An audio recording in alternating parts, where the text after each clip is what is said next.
Okay, there seems to be a controversy over how many space jumps Felix Baumgartner performed. The fact of the matter is, he performed 2 test jumps and he performed 1 official space jump, which was televised on mainstream media. What I'm going to be showing you is the difference between the test jump and the televised jump from mainstream media. So let's start out with a test jump, which you can find at redbullstratos.com. So here we are, we're in Roswell, New Mexico, in Mission Control, Red Bull Stratos, Manned Flight 1. Beginning to insert Felix, and he should be in about 20 minutes.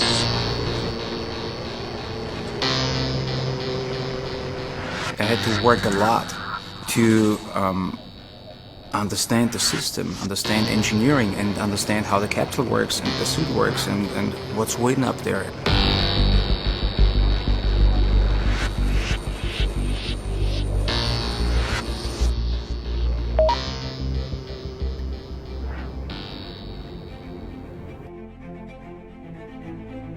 Well, you let me know when you're ready to go and we'll start this ride going.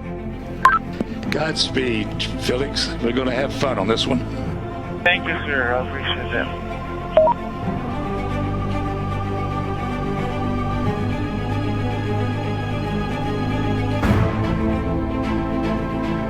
Here we go, buddy. Here we go.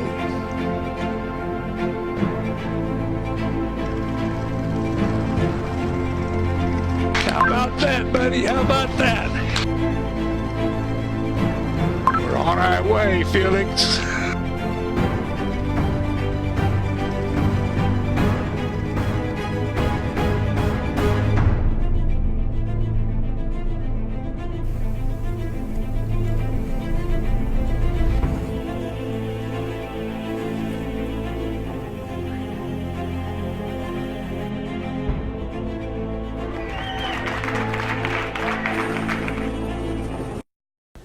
Okay, now let's have a look at the official televised space jump, which was aired on mainstream media, and see if you guys notice anything different. But let's get right to that record-shattering leap by Felix Baumgartner. It captivated the country, and ABC's Ryan Owens covered it all from the launch site in Roswell, New Mexico. Good morning, Ryan. Good morning to you, George. Boy, was this something to see or what? We watched him leave from here. I think everyone was holding their breath. He took that capsule with the daredevil known as Fearless Felix aboard 2.5 hours to reach the edge of space.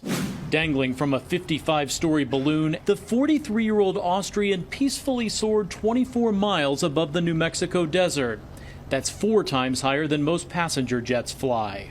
On the way up, he hears a single voice. 84-year-old Joe Kittinger. Okay, here we go. The only other man who knows what it's like to free fall from more than 100,000 feet. Okay, Felix, from now on it gets really serious. With Felix at 128,000 feet above planet Earth, it's Kittinger who tells him it's time to open the capsule door. There it is. There's the world out there. Suddenly his legs are hanging out. Release seatbelt. Felix is slow to respond to some commands. Kittinger is worried the lack of pressure may be affecting him. Okay, do you read me, Felix, on the communications? Finally, a thumbs up. He disconnects himself from the capsule and puts his hands on the railing. Our guardian angel will take care of you. With that, Felix dove. And Felix is back to Earth safely, the new world record holder. Mission accomplished. As Felix was standing there at the edge of space, he said something. It was difficult to understand because of transmission. He was so far up. But here's what he actually said. Here's the quote. "I know the whole world is watching. I wish the whole world could see what I see. Sometimes you have to go up really high to understand how small you are." Okay, we're not disputing Felix making the jump because he truly did make the jump. He's truly a badass. But here's what we want to take a look at. Now, in the test footage, they use standard lens cameras, which shows, what things actually truly look like. As you can see here in the background, the horizon is flat. It's straight as far as you can see, even at eye level, even at that altitude. And if you don't believe that, now let's take a look at the real live test footage. As you can see, the same here. Flat horizon, straight. at eye level, even at that altitude. Now, check this out. On the televised jump, they changed the cameras to a wide angle fisheye lens, which automatically curves the horizon. Automatically. That's the point of this whole video. That's the point of this whole thing. When they show you anything from a high altitude that's televised on mainstream media, they automatically use a wide angle lens, a fisheye lens, to make the Earth look curved. And here we go. You can see it here on the televised jump. So my point is, when they televise something that's going to be broadcast on mainstream media, they always use the wide angle fisheye lens camera to make you see a round Earth. And if you don't believe me, I'll let your mainstream astrophysicist scientist Neil deGrasse Tyson explain it to you. And that dude who jumped out of a perfectly good balloon, what's his name? Felix Baumgartner. He would have been about 2 millimeters above the surface of this globe. That's his edge of space jump.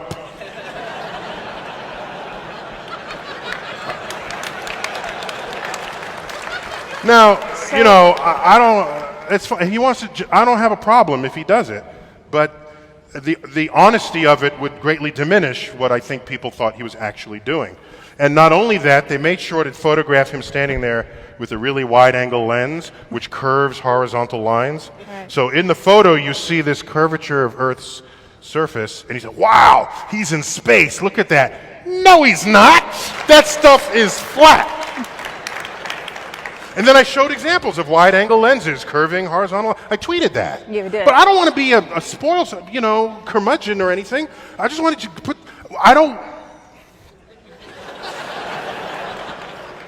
There's so much to actually be impressed with. I don't want you to be distracted by things that are not. That's all I'm trying to say. Excellent. Okay. Thank you.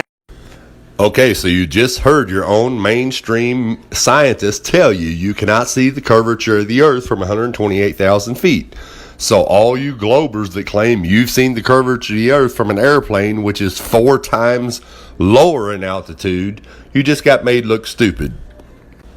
Now, I've got one more thing to point out and prove in this video. Listen to what the news reporter says about being able to hear Felix Baumgartner at that height. As Felix was standing there at the edge of space, he said something. It was difficult to understand because of transmission. He was so far up.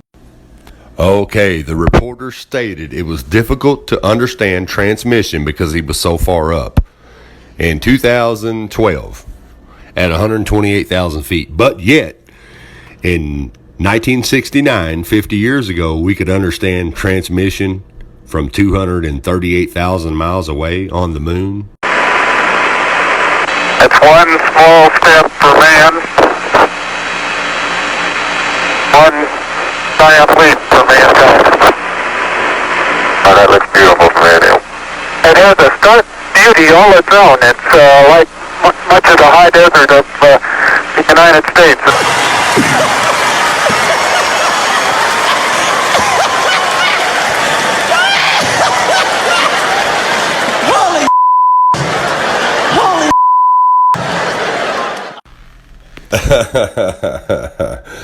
I rest my case. Thanks for watching, and God bless.